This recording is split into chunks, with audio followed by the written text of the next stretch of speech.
Hey, Tim Hughes here. I'm the CEO and co-founder of DLA Ignite. With me today, I've got Luyton Driman, and we're going to be talking about the importance of an import-export strategy. It's certainly something that It's not something that couldn't even say that I know anything about, Luyton. So I'm glad that you're here and you're going to guide us through this. I always ask my guests the first question is, where can people find you so we can. If there's anybody watching and they think that you've got something where you can help them or something like that, they know where to find you. Yeah. Thanks, Tim. Firstly, good afternoon, everybody. I'll do my best to work through information which will help you and guide you. I think the easiest place to get hold of me would be LinkedIn to start with. And I can take anything, I can take any queries from there. Okay, great, brilliant. So, Luyton, just give us a potted history of you, because I know that I can tell from your accent that you're originally South African, yeah. That you're originally South African, yeah. But I know that you now live in London. But give us a potted history of your career. Well, I got interested in exports when I was in South Africa in the early 90s, based on some of the trips that I did with one of the organizations I was with. I saw a gap in the market. I created an export stream, which wasn't available in those days. It started really rudimentary, and it grew momentum. And over the next couple of years, I managed to basically market myself through various other organizations that wanted to spread at that stage into the sub-Saharan African footprint. Essentially, that was where I was working in sub-Saharan Africa. And Okay. then it spread to one or two other areas within the region. And you've actually written a couple of books, haven't you? Yes, I've in fact written two books. One was the going. Sorry, That's okay. Going the extra mile. I just got my tongue tied there. That came out in the mid 2000s. Essentially, that book is a meat and potatoes stepping stones on how to actually get an export operation up and running. It is essentially written as a handbook. But 90%, 95% of the information is still really relevant now on the raw basics of how to actually get up and running from an organization that's never done this before. Fantastic. And the second book was done about 5 years later. It's called Opportunities Abound. And it was taken from a slightly different context of more an international organizational structure trying to get into the sort of greater Africa market, where the one was Southern African into Africa per se, the other one was international into Africa. Essentially, that's how the two of them talk to each other. And you've now moved from South Africa to London in the UK. Yes. And I remember you telling me that certainly in the UK there seemed to be a complete mismatch and lack of understanding of how to do import and export because of the way that Brexit had changed things. Yeah. Whether we're for it or against it, the fact of the matter is we have it. Absolutely. And the last 40 years we could just drive over the channel and sell stuff. Now it's not that straightforward. Yeah, and what you're seeing in the marketplace is a lack of understanding of how to do that. So tell us. Yeah, Tim, generally post-Brexit is a different scenario in this country from what I've noticed, essentially from the outside looking in and working with various organizations here, whether they be manufacturers or distributors or exporters, whatever it is. Many British companies had to learn about how to export. They had to learn about Incoterms. They had to learn about freight forwarding. They had to learn about many different things that they hadn't have to worry about before, because as you said, you could literally load a truck here, go across the channel, unload it and come back again, and you didn't have to worry about it. Now there's duties between here and Europe. There are implications on many different variations of duty, not only duties, but also taxation. So some companies are opening up branches in Europe because they can trade easier because of the affiliations that they have versus the UK with other markets that they are trying to sell into. So yeah, on the other side of the coin, the British government has actually done quite a lot as far as driving trade agreements. And since Brexit, It's sorry, breakfast, yeah. the British government have actually done 38 trade agreements with around 97 countries, which is pretty good. They are all different structures. Some of them involve manufacturing, some are trade related, some are information related, and it covers a whole spectrum of different types of products. It's not merely FMCG or food products by any means. Mm. So that's, yeah, it is a new era for many British companies. And therefore, I think that certainly what you saw was that there was actually companies, I'm not going to mention the names, but there was quite large companies actually setting up an import-export departments, which they have never had to do before. And they would be like one person. And so the whole of their import and export strategy was based on this one person, assuming they still stayed with the company. Indeed. And they didn't know what to do. Yeah, indeed. Many, and it's still like that right as we're sitting here now. Many organizations, I think, from a layman's point of view, they think that exports is easy, but it's not easy by any means. It's one of the most difficult things you can do by virtue of all the different anomalies that you have to take into account. So yes, some of the larger organizations are using one or two people, or some are outsourcing. And they've had to learn, in some cases, the hard way, and it's creating a whole lot of new issues for organizations to take care of. If you look at, for example, the whole COVID scenario, which was an issue that comes up all the time, and the post-COVID scenario, but just to cover that, that took the whole universe by surprise. So from a product point of view, the supply and demand became problematic because everything was shut down. And then people had to learn about what to do. And from an export point of view, particularly, the whole world of shipping and trucking either stopped dead and then changed afterwards. And it was very difficult. There's shortages of ingredients, shortages of raw materials, and manufacturers here, i.e. in the UK, had to learn how to cope with it and are still trying to learn how to cope with that. Many of them have made plans per se, and others are still battling. So it's not easy. And there's all sorts of other supply issues which become a problem, which people have to learn around too, where they can't fulfill their orders, where they have no option but to short supply, or if the chain of product supply gets too expensive, then all the pricing is going to change, which we've seen all around the world. So it's become a very tough situation. So in a nutshell, it has become quite a specialist function, and it's something which any organizations, whether you're an SME or an international, whatever, should take quite seriously, and to create a team of people, or at least 3 or 4 people that are passionate in what they do to actually make this work. So what are the factors that people need to take control of? Well, okay, essentially, I would look at some basic theories here, which you can actually spread into practice. But some of the most important things that I've come across over the years to forge a relationship as far as export goes is definitely relationship building.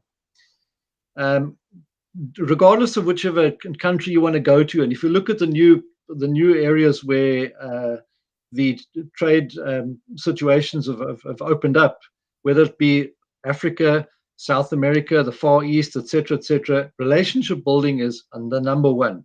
You have to take into account cultures, laws, the attitudes of people you're dealing with, languages. Many things are lost in translation. You have to have a lot of patience.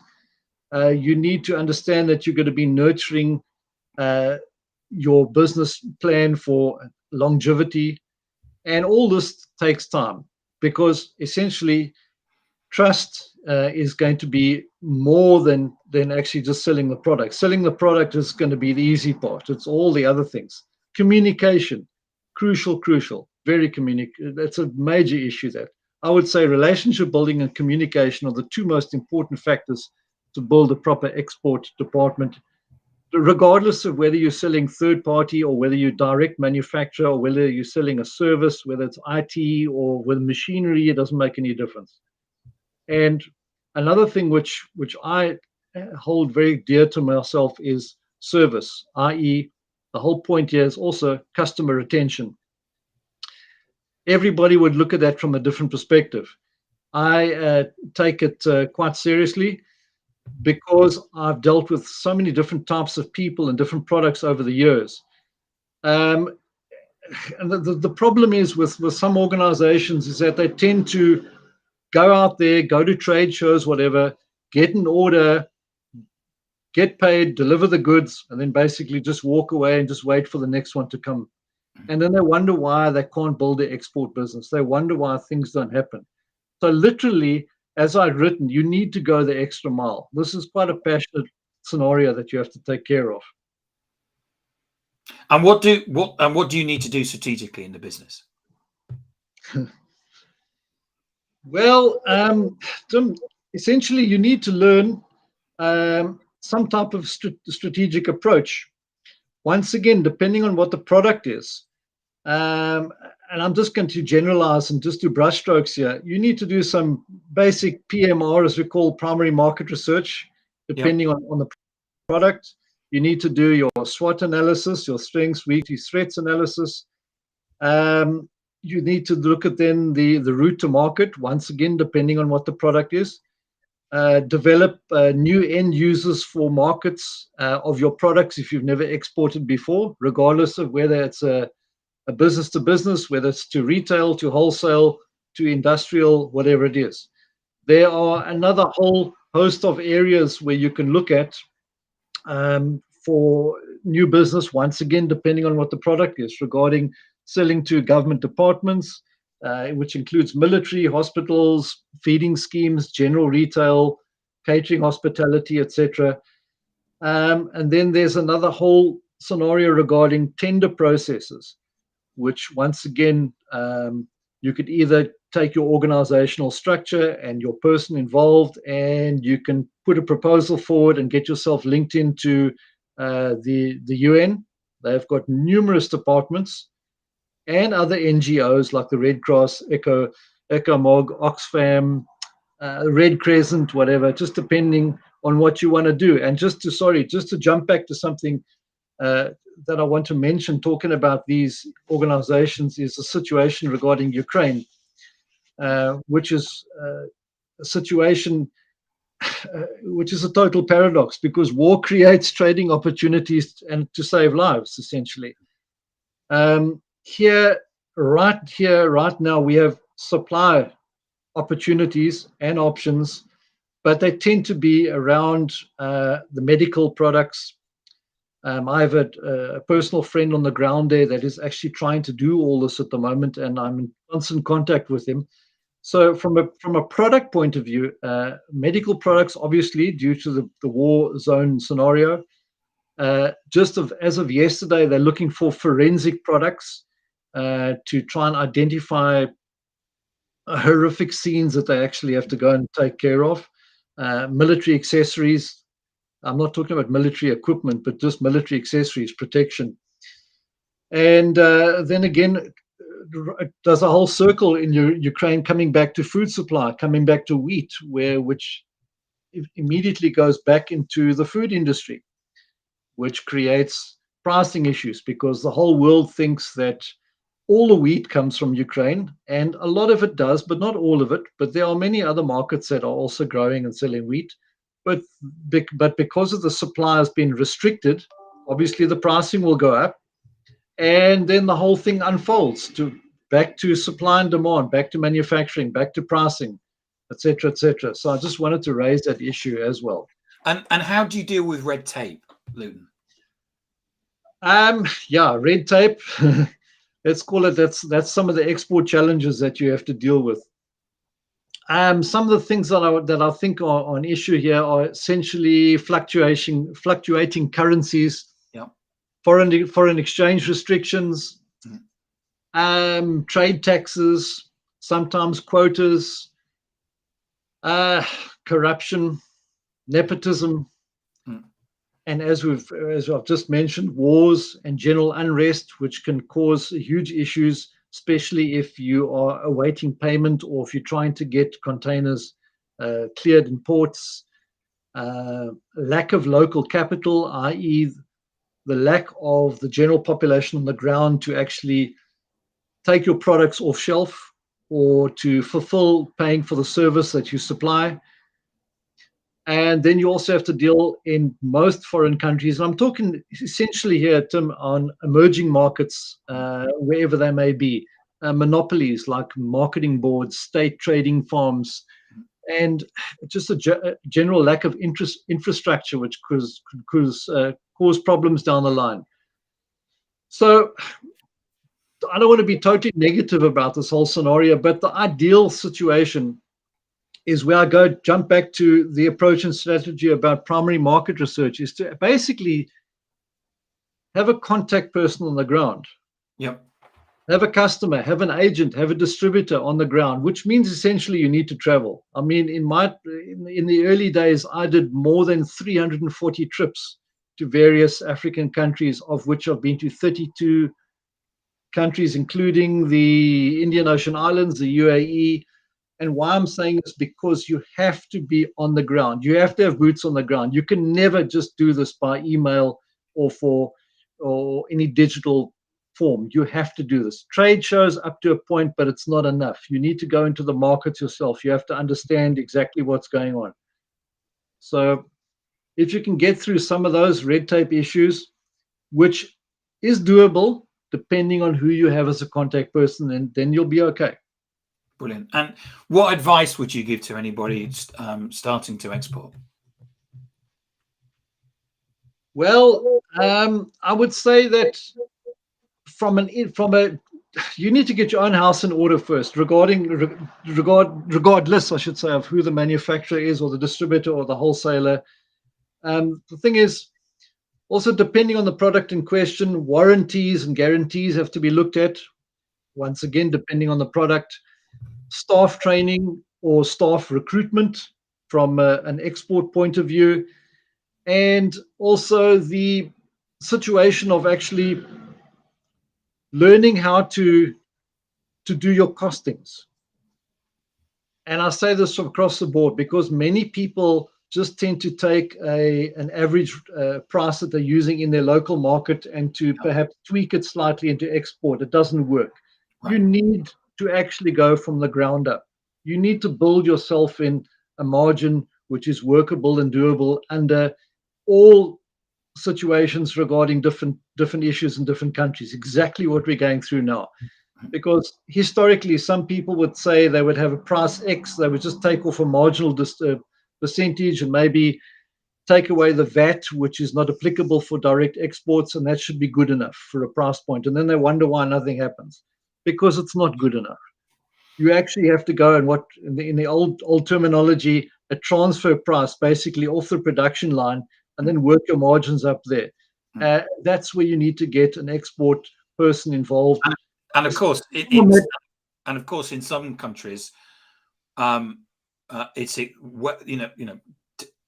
$10. Let's take US. Let's take $10 in some countries is a lot of money. $10 in other countries isn't a lot of money. Absolutely.